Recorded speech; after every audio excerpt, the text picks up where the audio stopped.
Oxygen को लेकर hospital में स्थिति पहले के मुकाबले सुधरी है, लेकिन बहुत से लोग ऐसे भी हैं जो अपना घर पर इलाज करवा रहे हैं।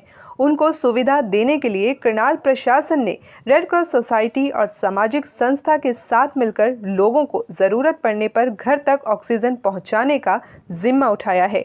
ऑक्सीजन की किल्लत प्राइवेट हॉस्पिटल से लेकर सरकारी तक हर जगह देखने को मिली।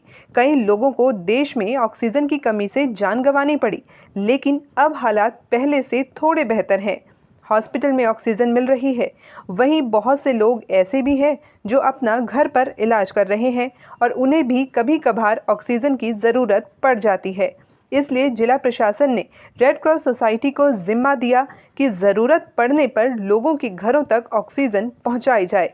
अब अगर करनाल में किसी को घर पर सिलेंडर में ऑक्सीजन चाहिए तो वो oxygenhri.in पर जाकर अपने आप को रजिस्टर करे, सारे नियमों को पढ़े और उसके बाद सारी जानकारी दे तो फिर उसके पास सिलेंडर समय पर घर पहुंच जाएगा।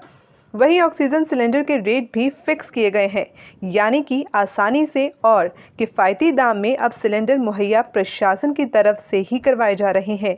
वहीं इस काम में प्रशासन का सहयोग दे रही है सामाजिक संस्था निफा, जो लोगों तक घरों में एक कॉल पर तुरंत ऑक्सीजन सिलेंडर पहुंचा कर आती है। इसमें सबसे बड़ा फायदा जनता को होगा। जनता को अब दलालों या फिर ब्लैक मार्केटिंग करने वाले ऑक्सीजन के जमाखोरों के जाल में नहीं फंसना पड़ेगा। ये सहयोग एक अच्छी तस्वीर दिखाता है कि प्रशासन के साथ मिलकर लोग काम कर रहे हैं ताकि जनता को राहत मिल सके। अगर यही सहयोग बना रहा तो वो दिन दूर नहीं जब हम कोरोना को हरा देंगे। मैं Kulbir Malik, secretary red cross society Karnal. मैं ये बताना चाहूँगा आपको कि करनाल में आपके पास कोई ऐसा केस नहीं आया होगा जिसमें आपको ऑक्सीजन की किल्लत की वजह से कोई डेथ हुई हो या किसी को उसकी कोई किल्लत हुई हो। नो डाउट ऐसी न्यूज़ आई थी कि जिसमें ये बताया गया था कि ऑक्सीजन की कहीं कोई एम्बुलेंस चालक या कोई हॉस्पिटल्स कालाबाजारी कर रहे हैं। इसी को देखते हुए हमारे डिप्टी कमिश्नर श्री निशांत कुमार यादव ने एक कदम उठाया जिसमें हमने ऑक्सीजन सिलेंडर्स के रेट निर्धारित करके, जो कि हम तलवार गैस एजेंसी और विनस गैस एजेंसी से परचेज़ करके, जो छोटा सिलेंडर है उसका 110 रुपये हम चार्ज कर रहे हैं, जो मिडल वाला है उसके 250 रुपये और जो बड़ा है उसके 350 रुपये। बहुत ही नॉमिनल चार्जेस हैं।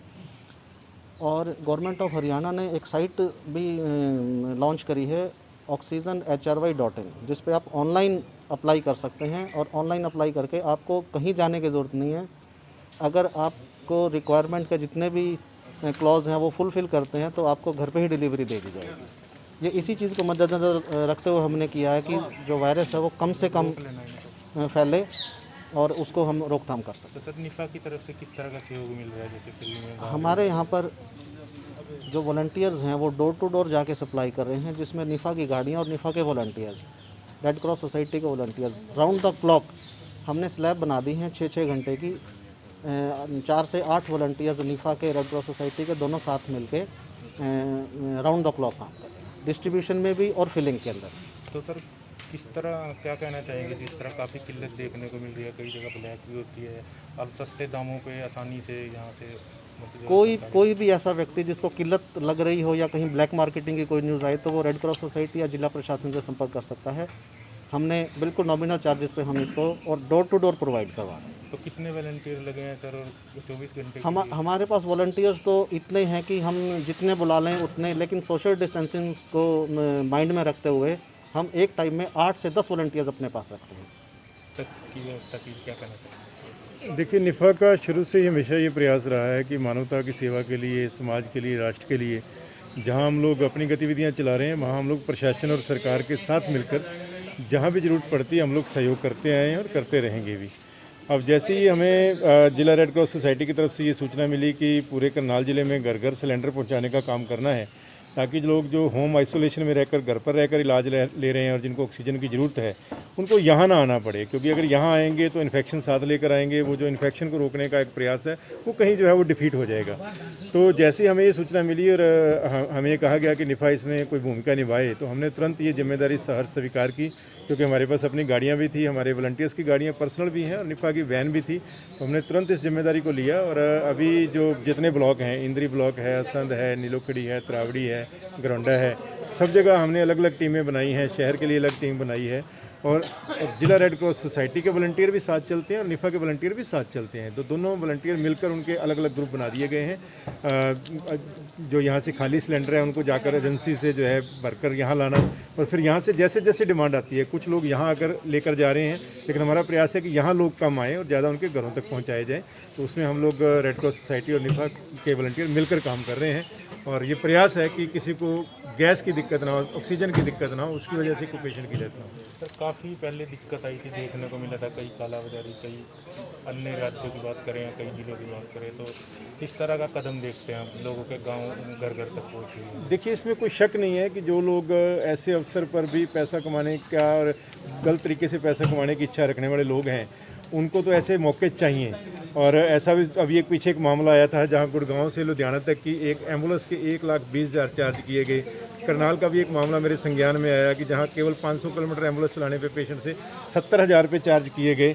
तो इस प्रकार की बातें, अच्छा ऑक्सीजन में भी यही हो रहा था कि कुछ लोग जो है जब चाहिए थी बहुत ज़्यादा और ब्लैक मार्केट में बेचने का प्रयास कर रहे थे। तो मैं समझता हूँ ये बड़ा एक सारे कुछ चीज़ को स्ट्रीमलाइन कर दिया है प्रशासन की और सरकार की। ये बहुत अच्छी पहल है, इसका स्वागत किया जाना चाहिए कि अब किसी को धक्के खाने की ज़रूरत नहीं है। एक पोर्टल बना दिया गया, एक फॉर्म दे दिया गया कि उस फॉर्म को भरिए आप, और जैसे ही जिस ज़िले का भी वो फॉर्म होगा वहाँ उस ज़िले में जिसकी, जैसे करनाल में जिला रेड क्रॉस सोसाइटी की ड्यूटी लगी है और निफ़ा साथ में सहयोग कर रही है, तो वो फॉर्म जैसे ही पास आएगा पता चल जाएगा किस व्यक्ति को सिलेंडर चाहिए, तो तुरंत जो है उसकी कॉल के ऊपर उसके घर सिलेंडर पहुँचाने का प्रबंध किया जाएगा। इससे जहाँ कालाबाजारी भी रुकेगी और साथ में जो है उससे एक जो नॉर्मल रेटों पर जो है वो तो मिलेगा ही मिलेगा, लेकिन उससे एक हाई तो वजह से होती थी कि हाई ऑक्सीजन मिलेगी या नहीं मिलेगी, कहीं ऑक्सीजन की वजह से मेरा पेशेंट ना मर जाए, वो एक जो पैनिक क्रिएट होता था उस पर भी बहुत बड़ी जो है वो मदद मिलेगी। oxygenharyana.in oxygenharyana.in के नाम से oxygenhry.in के नाम से जो है ये पोर्टल है। इस पर कोई भी जाकर जिसको ऑक्सीजन की ज़रूरत है डॉक्टर की सलाह के मुताबिक, बिना डॉक्टर की सलाह नहीं कि खुद ही अपने आप ये असेस नहीं करना, डॉक्टर अगर एडवाइस कर रहा है तो उसकी एडवाइस के ऊपर, उसकी प्रिस्क्रिप्शन के ऊपर जो है वो उसको मिल जाएगी। इस महामारी के अंदर जहां मतलब इस समय सभी लोग इस बीमारी से जूझ रहे हैं, तो उसमें जो निफ़ा की संस्था और रेड क्रॉस सोसाइटी है उन्होंने एक अच्छा इनिशिएटिव लिया है, और जिस को ऑक्सीजन की ज़रूरत है और जो लोग असमर्थ हैं यहाँ आने में और लेके जाने में, तो हमारी टीम पूरी गांव-गांव में और घर घर जाकर जहां जिनको ज़रूरत है वहाँ पहुँचा रही है। किस तरह का कदम मानते हैं सर, और आप भी वॉलंटियर हैं, कहाँ सप्लाई करते हैं?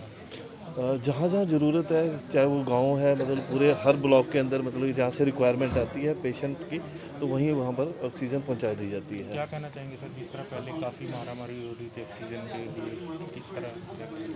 देखो, ये एक जो जिला प्रशासन है उसका एक अच्छा कदम है। पहले तो ये लोगों के अंदर एकदम पूरा वो हो गया था, पैनिक क्रिएट हो गया था, अभी कहाँ से मिलेगी ऑक्सीजन, कैसे होगा, क्या नहीं होगा। लेकिन ये निशांत कुमार यादव जी ने बहुत अच्छा इनिशिएटिव लिया, और रेड क्रॉस ऑर्गेनाइजेशन के साथ मिलकर जो इन्होंने ये काम किया बहुत अच्छा है। अब लोगों के अंदर पैनिक नहीं है, उनको पता भी ईजिली अगर हमारी डॉक्टर ने प्रिस्क्रिप्शन लिखी है तो ईजिली हमें यहाँ ये मिल जाएगी, गैस मिल जाएगी। कालाबाजारी को भी कहीं, कालाबाजारी के अंदर तो अगर देखा जाए तो करनाल के अंदर इतना नहीं था, लेकिन मतलब हाँ, जो बाहर सुनने में आ रहा था, कई लोग ऐसे हैं जो इन कामों को करते भी हैं, लेकिन करनाल के अंदर जो जिला प्रशासन ने काम किया बहुत अच्छा, और यहाँ कालाबाजारी होने भी नहीं दी है।